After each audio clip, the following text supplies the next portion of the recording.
Hey everyone, Shareem Herndon Brown, founder and president of Strategic Admissions Advice, and I'm here with what school is best for you or what college is best for you. That's what I meant to say. Happy Friday.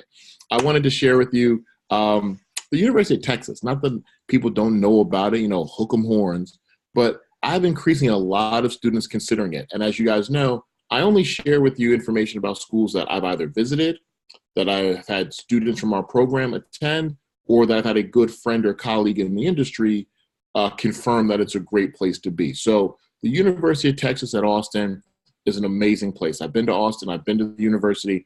I really have always been impressed with, for the size of the school, how well they do in terms of really catering to different students' needs. Their facilities are amazing. The housing is amazing. Austin's a cool town. But what I want to do today is talk about the admissions process, because people want to know, how do I get in and how do I pay for it? And I'm fully on board with that. As you're going through the what college is best for me library that we've created on our YouTube channel, we want to make sure that you are given the most information as we can give you. So here is Texas and some of the admissions information about the school. So we know that there's almost 40,000 kids there, mostly in state, but again, increasingly a lot from out of state. It is 40%. I'm going to put on my little annotation drawing tool here. All right. So what we're going to see here, nope, that's not the one I wanted. What we want to see here is that, the 40% admit rate is really about, how selective is that in-state versus out-of-state? And this data may not show that, but it's always a great question you can ask as you're going through the process. The tuition is significantly different, as you can see, significantly different between in-state and out-of-state. There I go, my big sloppy circle.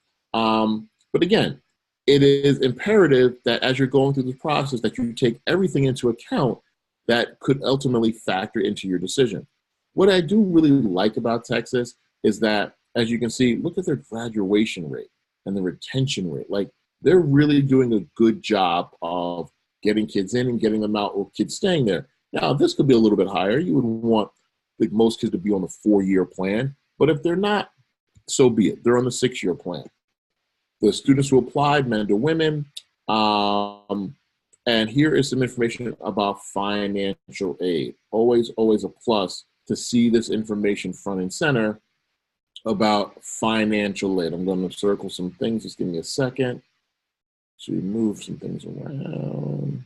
All right, so here we see, again, what the tuition is in-state and out-of-state, and some of the things you need to consider as you determine costs. Cost is very important. Someone can say, well, I don't have 50 grand a year to go to school. Okay, I understand that, and believe me, it's nothing to sneeze at. But what you can also do is see that they've been historically pretty competitive with financial aid and grants and loans. 39% of the kids get federal student loans, 39% get some kind of loan aid. So again, Texas is not the kind of school where they're just going to say, give us 50 grand and leave. No, they're going to work with you, okay? The other piece about the admissions that I wanted to show you is how I match up. This is a great tool for those who don't know, if this is their first time visiting our page. Well, we use a program called Custom College Plan, and this allows us to see how students match up in terms of standardized testing. Standardized testing being the ultimate barometer, per se, of like the measuring stick that everyone has to go through. GPA can be subjective. In-state, out-of-state, obviously there's a difference in that. But standardized testing, for right or wrong, no matter what you believe, is what everyone has to do to apply to the University of Texas. Boom. So the 50th percentile of kids who were admitted last year had between the 26 and 32 ACT score, and between 560, 680 on their reading, SAT, and math, 580, 730. So someone could have been a little bit lower than that, someone could have been a little bit higher than that. But the bottom line is that the sweet spot is somewhere in this purple area in order to be admitted. Other things are factored in. Just because you get this score doesn't mean that you're automatically going to get admitted. But I do think it's a great point of reference for you to start at and for you to consider. Okay, let me erase that. The other admissions piece, right? So it's all about cost. How to and how to pay for it. So with that, percentage of full-time students receiving financial aid is 60%. I like that number because what they're trying to do is to make it affordable or try to understand that not everyone's just got 50 grand straight up. Okay? All right.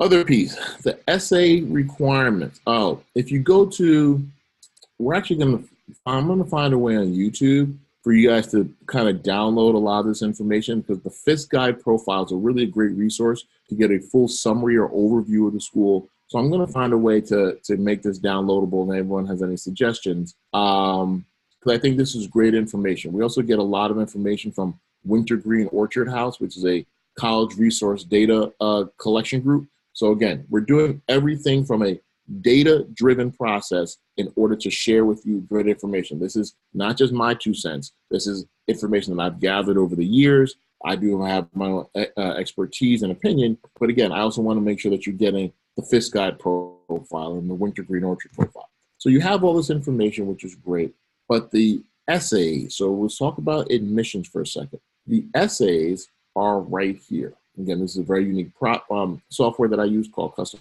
College Plan. But Applied Texas should be available soon for the class of 2020, and you'll be able to see what their essay questions are. Yes. If you could have one career, what would it be? Do you believe your academic record is an accurate representation of you as a student?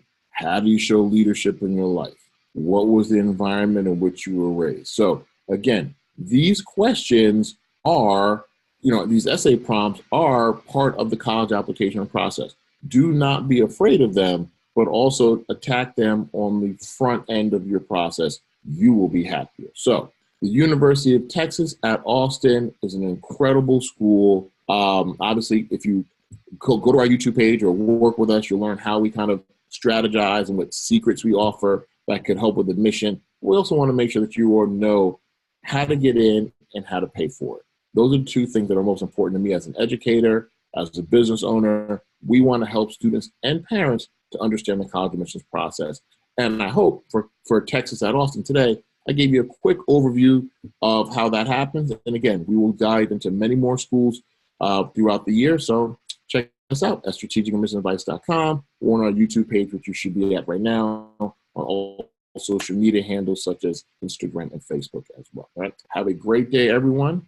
And I hope that you found this fruitful.